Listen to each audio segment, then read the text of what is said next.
ही बवासीर है, पूरा गाड़ी का शौकर बैठ गया लगता है। साइड में आ गए। देखो पीछे, देखो हमारा पीछे जहाज जाती है भाई, जहाज। चल झूठा। काका एकदम खुश है। राम राम। कार भी लागत है में कि ससुराई भौंस जाते गिर जेगो। तो नमस्कार भाई, अभी आइल बनी हम गांव से, साइड में आई देखा ले बा गांधी जी के जन्म के गाड़ी सन 47 ईस्वी के साबरमती में छोड़ के जन्म गए गांधी जी। वो स्टार्टे नहीं गो तेल हालांकि डल नहीं है सो के घुमाई खाती स्टार्टे नहीं को तो है एगो लोकल हमको सिखा रिया है। अभी यही गाड़ी से जाए के भाई देखा कितना दूर तक ले बड़ी सन, दूर पूरा यानी हई सब कंपनी आई खेत वगैरह भाई नहर भी है पूरा वही से लंबा ले जेती हमनी की ओर ना होला पचरुखी की ओर जानी सब ओसन के खानी बा पूरा खतरनाक ये चलता नहीं सन। चला वीडियो में बन रहा लगता है तक भाई देखो अभी गाड़ी से आ जानी सन पहला बार, जैसे अहमदाबाद में हमारी गाड़ी नहीं गया वापी में रहा ये गाड़ी, तो अहमदाबाद में एगो वर्कर से गाड़ी मंगनी है ओकरा से लेके ओकर आइल बनी आने कही जो बा पूरा नहर बड़ी सन अभी अपन एक ओर खानी पूरा नहर बा। और रहल बात की जो एरिया बा सबसे मस्त एरिया बा, हालांकि जो है देखो बीच में से पाइप है धइल बा, ये पाइप से का पता कुछ जात हो वो बगल कहीं पानी वो बगल जात हो और कुछ नहीं खे। एने कंपनी नहीं खी सन, एने कंपनी मतलब बहुत कम बड़ी सा कैसे कि इतनी गांव के पूरा अलग साइड से बा वो बगल बा भाई। हालांकि खेती एने होला, देखा खेती जोन बा दे खेती एने हो तरी सन। हमारा ड्राइवर बड़ा खतरनाक बा, देखा एक कहत नहीं स्लो गाड़ी चलाओगे तो और फास्ट चलाओ रेसिंग जीती का है भाई। तो देखो जो एक पुल भाई कैसे भाई वी शेप में बा, उसमें अंदर वो का होई इतना बड़का बीम दिले कौन जरूरी रहा रे भाई। आगे रोड बहुत गंभीर खराब भाई, ड्राइवर हमारे में सर्वाइव कर पाई कि ना देखा करके देखा होता है। अरे तू ड्राइवर है कि स्क्रू ड्राइवर है बाबू गिरी मोबाइल तो हालत खराब कर दे हम ये प्रकार के हमारे ड्राइवर बा। तो यही तो लास्ट तक वीडियो में बन रहा भाई। डैम आओ तो पानी बहुत बढ़िया है, डैम पर पानी दिखाई थी देखा तो कितना एडवांस एक बनावल गइल बा कि हेने जो पानी जाता हुई में ये हेने से कौन से आई हेने डैम बा, इस डैम बा जैसे खुलेला भाई हेने पानी जाता, लेकिन केने से जाता मतलब अभी का पता रुक देखा होता है से जाता है जौन पानी बा टंकी ये जैसे पानी जाता है ये जैसे पानी जाता है सब हेने का पानी हेने चल जाला।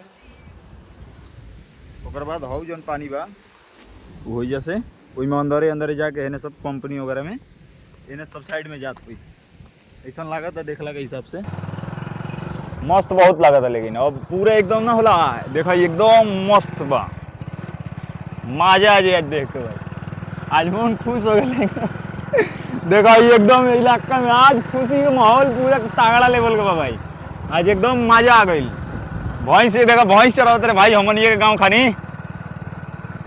एकदम भैंस चरावत रहे, खुश हुई है अपने जीवन काल में भाई।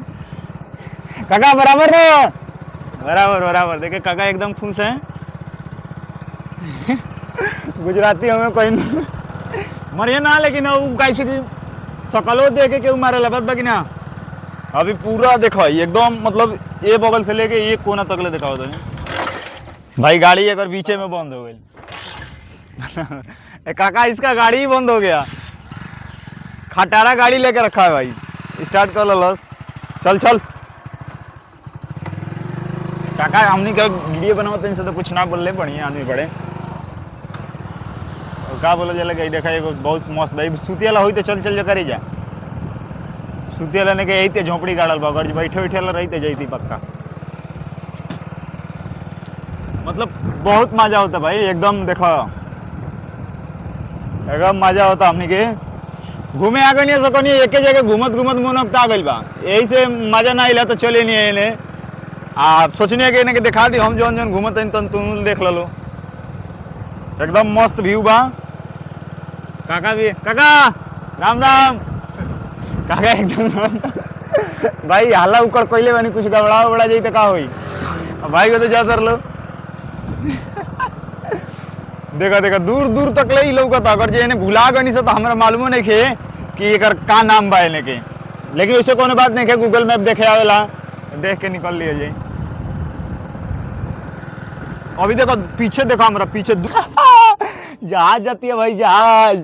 अभी देखो एकदम आ गई पुल पे बैठा था निशान चैन से अब भाई तनी डरो लागत चला ई ला जाता गाड़ी लगा दिल बनी सने दे आराम से पुल पर बैठल बनी सन गाँव के मजा तनी सावत हवे अहमदाबाद तक कमाई लमाई होते बा भाई और देखा ई मजा होता पूरा बढ़िया से ओकरा बाद से कई गो घर बने ये सब छोटा मोटा एक गो घर बाड़ी सन थोड़ा बहुत ये सब पानी में देखो का लागल बा वीर बैठल बा एकरा गाड़ी चलावे के ढंग हिले नहीं खे अंग्रेजी बतिया होता है लाइसेंस ना बने दी हम बिहार सरकार से माने करके बनवा ना बना देती मजा होता तोरा घूमे में एकदम बढ़िया लगता है एकरा बाहर कमाई धमाई ना खाली यही थे घूमी ये सब खाली घूमी एती घूमी खाली चलो भाई